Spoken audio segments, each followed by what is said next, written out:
호두, 아몬드 매일 챙겨 드셨죠? 기억력에 좋다니까, 치매 예방된다니까요. 그런데 솔직히 말씀드리겠습니다. 뇌 입장에서 보면 그건 헛먹은 겁니다. 안녕하세요. 20년간 대학병원 신경과에서 치매 어르신들을 진료해 온 이석준입니다. 실제 뇌과학과 영양학 연구를 보면 호두와 아몬드 같은 견과류에 들어있는 식물성 오메가3는 그대로는 뇌로 거의 들어가지 못합니다. 반드시 몸 안에서 뇌가 쓸 수 있는 형태로 바뀌어야 하는데 그 전환율이 평균 1% 안팎에 불과합니다. 특히 60세 이후에는 이 전환 효율이 더 떨어지기 때문에 매일 챙겨 드셔도 기억력이 달라지지 않는 분들이 나오는 겁니다. 목동에 사는 73세 박경자 할머니는 10년 동안 아침마다 호두 몇 알, 아몬드 한 줌을 빠뜨리지 않았습니다. 그런데도 요즘은 손주 이름이 헷갈리고 방금 들은 이야기가 금세 흐려지는 순간이 점점 늘었다고 하셨습니다. 기억력 걱정에 견과류를 꾸준히 챙겨 드셨지만 뇌가 실제로 쓸 영양은 거의 들어가지 않고 있었던 겁니다. 이 이야기가 남 얘기처럼 들리지 않으신다면 지금 좋아요와 구독을 눌러주시고 함께 들어주세요. 여기서 여러분께 하나만 여쭤보겠습니다. 치매 걱정 때문에 견과류를 매일 챙겨 드시고 계신 분이라면 댓글에 숫자 1번, 아예 안 드시고 계시다면 숫자 2번을 남겨주세요. 오늘 영상에서는 왜 그동안 잘 챙겨 먹었는데도 헛먹은 결과가 나왔는지, 그리고 뇌로 실제로 들어가는 음식은 무엇인지를 차례대로 말씀드리겠습니다. 지금부터 말씀드릴 이 5가지는 뇌가 실제로 받아들이는 기준으로 선별한 음식들입니다. 뇌까지 도달하는 기준으로 보면 견과류보다 20배 이상 차이가 납니다. 가격이 비싼 것도 아닙니다. 대부분은 이미 집 근처에서 쉽게 구할 수 있는 것들입니다. 특히 1위는 처음 들으시면 고개를 다시 들게 될 겁니다. 이 영상 끝까지 보시면 왜 어떤 분들은 손주 생일을 다시 외우게 되고 전화번호를 적지 않아도 기억하는지 그 차이가 분명해질 겁니다. 이 5가지는 하나만 골라 먹으라고 있는 게 아닙니다. 순서와 조합이 핵심입니다. 1위만 먼저 먹으면 효과는 절반도 나오지 않습니다. 이제 시작합니다. 5위입니다. 5위는 아마 들으시는 순간 이렇게 생각하실 겁니다. 이건 나도 늘 먹고 있는데. 5위는 사과입니다. 사과 이야기를 꺼내면 대부분 이렇게 말씀하십니다. 과일은 챙겨 먹고 있다. 사과는 거의 매일 먹는다. 그런데 문제는 먹고 있느냐가 아니라 어떻게 먹고 있느냐입니다. 사과에는 뇌세포를 손상시키는 산화 스트레스를 줄여주는 항산화 성분이 들어 있습니다. 이 성분은 기억을 담당하는 신경세포가 나이 들면서 약해지는 속도를 늦추는 역할을 합니다. 사과 껍질에는 퀘르세틴이라는 항산화 성분이 집중되어 있는데 이 성분은 뇌 신경세포가 산화로 손상되는 속도를 늦추는 역할을 합니다. 실제로 사과 과육보다 껍질에 4배 이상 더 많이 들어 있습니다.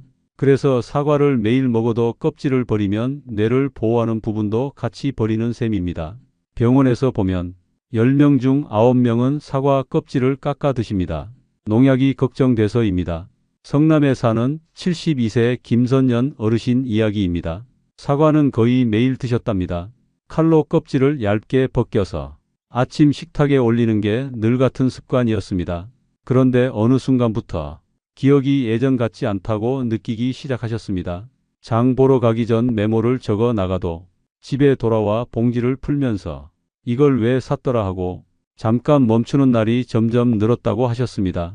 그런데 사과를 껍질째 먹기 시작한 지 몇 달쯤 지나고 나서 어느 날은 전화를 걸다가 한동안 잊고 지냈던 친구 번호가 메모 없이도 문득 떠올랐다고 하셨습니다. 선생님, 껍질은 농약 때문에 찝찝한데 어떠세요? 걱정 마세요. 농약 걱정 없이 먹는 방법은 복잡하지 않습니다. 사과를 물에 담근 뒤 식초를 아주 조금 넣고 잠깐 두었다가 흐르는 물에 씻어주면 됩니다. 이렇게만 해도 잔여 농약은 대부분 제거됩니다. 그리고 반드시 씹어서 드셔야 합니다. 갈아서 주스로 만들면 당분이 한꺼번에 흡수돼 혈당이 급격히 올라가고 뇌에는 오히려 부담이 됩니다. 사과는 하루 1개면 충분합니다. 아침 시간대에 먹는 것이 가장 좋습니다. 몸이 깨어나는 시간에 뇌로 가는 혈류도 같이 올라가기 때문입니다. 오위의 역할은 기억을 갑자기 끌어올리는 게 아닙니다. 더 나빠지는 속도를 늦춰주는 바닥 작업입니다. 이 단계가 빠지면 다음 단계 효과도 반으로 줄어듭니다. 이제 다음입니다. 4위부터는 예방이 아니라 체감 변화가 시작되는 구간입니다. 4위는 대부분 집에 늘 있는데도 이게 뇌랑 연결된 음식이라고는 잘 생각하지 않는 음식입니다. 4위는 바로 김입니다. 김이라고 하면 많은 분들이 마트에서 파는 조미 김을 떠올리십니다. 이미 기름 바르고 소금 뿌려진 김 말입니다. 그런데 의학적으로 보면 그 김은 4위가 아닙니다. 뇌에 도움이 되는 김은 기름 바르기 전, 소금 뿌리기 전 상태의 마른 김, 생김입니다. 김에 들어있는 요오드와 미네랄, 항산화 성분은 열과 기름을 만나면 생각보다 쉽게 줄어듭니다. 특히 조미 김처럼 기름을 바르고 여러 번 굽는 과정에서는 뇌 신경에 도움이 되는 성분들이 상당 부분 손실됩니다. 그래서 김을 먹고 있는데도 별 느낌이 없다고 하시는 분들은 대부분 김의 종류가 잘못된 경우입니다. 진료실에서 보면 이렇게 드시는 분들이 많습니다. 밥 한 숟갈에 조미 김 한 장, 이걸로 끝입니다. 4위에서 말하는 김은 그 김이 아닙니다. 마른 김을 불에 바짝 굽지 않고 기름도 바르지 않은 상태로 그대로 드시거나 밥 위에 얹어서 자연스럽게 씹어 드시는 방식입니다. 광교에 사는 68세 황병식 어르신도 처음엔 김은 다 똑같은 거 아니에요? 이렇게 말씀하셨습니다. 조미 김을 끊고 마른 김으로 바꿔 하루 두세 장씩 식사 때 꾸준히 드시기 시작한 뒤로는 아침에 신문을 읽다가 앞 문단으로 다시 올라가는 일이 확실히 줄었다고 하셨습니다. 머리가 덜 멍하다. 아침에 생각이 빨리 붙는다. 이 표현이 먼저 나왔습니다. 4위의 핵심은 많이 먹는 게 아닙니다. 김의 종류와 상태입니다. 한 끼에 두세 장이면 충분합니다. 매일 꾸준히 기름 바르지 않은 김으로 이 단계는 기억을 갑자기 끌어올리는 단계가 아니라 뇌 신경이 제 속도로 움직일 수 있는 바닥을 깔아주는 단계입니다. 이 바닥이 만들어져야 다음 단계에서 체감 변화가 시작됩니다. 다음은 3위인데 4위가 이 정도였다면 3위에서는 몸이 먼저 반응합니다. 3위는 바로 카레입니다. 집에서 한 번씩은 꼭 드시죠. 냄비에 끓여서 밥에 얹어 드시고 끝. 대부분 여기까지입니다. 그런데 카레는 이렇게 먹으면 거의 헛먹는 음식이 됩니다. 3위의 핵심은 카레 그 자체가 아니라 카레 위에 뿌리는 이 가루입니다. 이 가루를 3번만 톡톡 뿌리면 카레의 효과는 의학 연구 기준으로 20배 이상 증가합니다. 그 가루가 바로 후추입니다. 카레 속 핵심 성분은 그대로 먹으면 몸에서 거의 흡수되지 않습니다. 그런데 후추에 들어있는 성분과 함께 들어가면 몸에서 반응을 시작합니다. 카레의 유효 성분이 후추와 함께 섭취됐을 때 체내 흡수율이 20배 이상 증가한다는 사실은 이미 여러 인체 연구에서 확인된 결과입니다.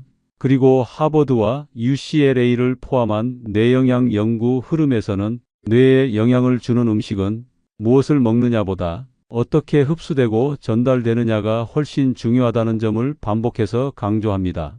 즉, 카레만 먹으면 대부분 그냥 지나가고 후추를 함께 먹어야 몸에서 실제로 쓰이기 시작합니다. 중요한 건 언제 뿌리느냐입니다. 끓일 때가 아닙니다. 그릇에 담은 뒤 마지막에 후추를 뿌려야 합니다.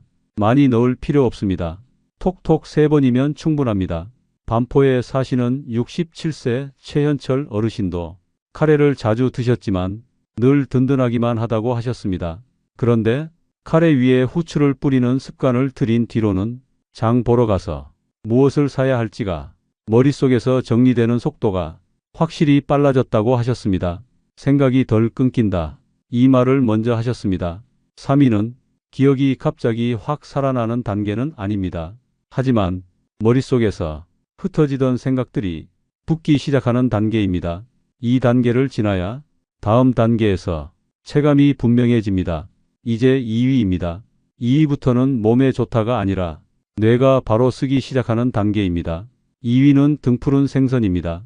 대표적으로 고등어, 삼치입니다. 많은 분들이 생선도 먹고 있는데 왜 그대로냐고 말씀하십니다. 그런데 자세히 들어보면 먹는 방식이 거의 비슷합니다. 한 달에 한두 번 외식할 때 고등어구이 하나, 냄새 난다고 껍질은 걷어내고 살만 조금 드시고 끝입니다. 이렇게 먹으면 이위 효과는 거의 안 납니다. 등푸른 생선이 중요한 이유는 그 안에 들어있는 DHA와 EPA가 뇌에서 바로 쓰이는 형태이기 때문입니다. 견과류나 식물성 기름처럼 몸 안에서 여러 단계를 거쳐 바꿔 써야 하는 구조가 아니라 먹는 즉시 혈액을 타고 올라가 신경세포 막 구성에 바로 참여합니다. 그래서 2단계부터는 말과 생각에서 차이가 나기 시작합니다. 용인에 사는 74세 박정호 어르신은 예전에는 저녁 식사 중에 이야기를 하다가 뭐라 그랬더라 하며 말을 놓치는 일이 잦았습니다. 고등어를 일주일에 2번 점심이나 저녁에 반 토막 정도를 밥과 함께 드시기 시작한 뒤로는 대화가 끝까지 이어진다고 하셨습니다. 삼치는 기름기가 부담스러워서 잘 안 드시는 분들도 많습니다. 그런데 기름을 빼려고 바싹 굽는 게 문제입니다. 삼치는 팬에 오래 굽기보다 에어프라이어나 오븐에 살짝 익히는 방식이 좋습니다. 기름이 흘러내리면서도 뇌에 필요한 성분은 남겨둘 수 있기 때문입니다. 2위에서 중요한 건 양이 아닙니다. 빈도와 방식입니다. 일주일에 2~3번 고등어나 삼치를 반 토막씩만 꾸준히 드셔도 뇌는 확실히 반응합니다. 2위는 기억을 억지로 끌어올리는 단계가 아니라 뇌가 버티는 힘을 키워주는 단계입니다. 여기까지 오면 머릿속이 쉽게 무너지지 않습니다. 그리고 마지막 1위입니다. 여기까지 오셨다면 이제 질문이 하나 남습니다. 그래서 제일 중요한 건 뭡니까? 1위는 먹고 말고의 문제가 아니라 먹는 방식이 전부인 음식입니다. 1위는 생들기름입니다. 많은 분들이 이미 들기름을 쓰고 계십니다. 나물 무칠 때 한 번, 김에 찍어 한 번, 향 좋다고 볶아서 한 번. 그런데 이렇게 드시면 1위가 아닙니다. 1위에서 말하는 들기름은 볶은 들기름이 아니라 볶지 않은 생들기름입니다. 이 차이를 모르면 아무리 좋은 기름을 사도 효과는 거의 안 납니다. 열이 들어가면 뇌에서 쓰이는 핵심 성분이 생각보다 쉽게 변형됩니다. 그래서 향이 강한 들기름일수록 뇌 입장에서는 이미 잃고 시작하는 경우가 많습니다. 1위의 방법은 아주 단순합니다. 아침에 눈을 뜨고 아무것도 먹기 전 공복 상태에서 한 스푼 물에 타지 말고 그대로 입에 넣고 천천히 삼키는 겁니다. 이게 왜 중요하냐면 이 상태에서 들어간 지방 성분은 다른 음식에 섞이지 않고 뇌 신경세포 막 구성에 바로 쓰이기 때문입니다. 그래서 이 단계부터는 기억이 늘었다가 아니라 기억이 빠져나가지 않는 느낌이 먼저 옵니다. 강서구에 사는 72세 이경숙 어르신은 약 먹는 시간을 자주 놓치셨습니다. 알람을 맞춰도 아까 먹었나? 이 생각이 먼저 들었다고 하셨습니다. 아침 공복에 생들기름 한 스푼을 꾸준히 드시기 시작한 뒤로는 약 먹는 시간과 병원 예약 날짜가 머릿속에서 바로 떠오른다고 하셨습니다. 외우려고 애쓰는 게 아니라 생각이 먼저 나와요. 이 말이 나왔습니다. 여기서 중요한 건 양이 아닙니다. 타이밍과 상태입니다. 조리에 쓰지 않습니다. 볶지 않습니다. 반찬에 섞지 않습니다. 아침 공복 생들기름 한 스푼, 이게 1위의 전부입니다. 2위까지가 뇌의 연료를 채우는 단계였다면 1위는 뇌 회로를 안정시키는 마지막 고정핀입니다. 그래서 이 5가지는 하나라도 빠지면 안 되고 순서를 바꾸면 체감은 절반으로 떨어집니다. 여기까지 오셨다면 이제 선택은 간단합니다. 지금까지 하던 대로 계속 가느냐 아니면 뇌가 반응하는 방식으로 바꾸느냐입니다. 여기까지 들으셨다면 아마 이런 생각이 드실 겁니다. 생각보다 어렵지는 않네. 이미 집에 있는 것도 많네. 맞습니다. 새로 뭘 사서 시작하라는 이야기가 아닙니다.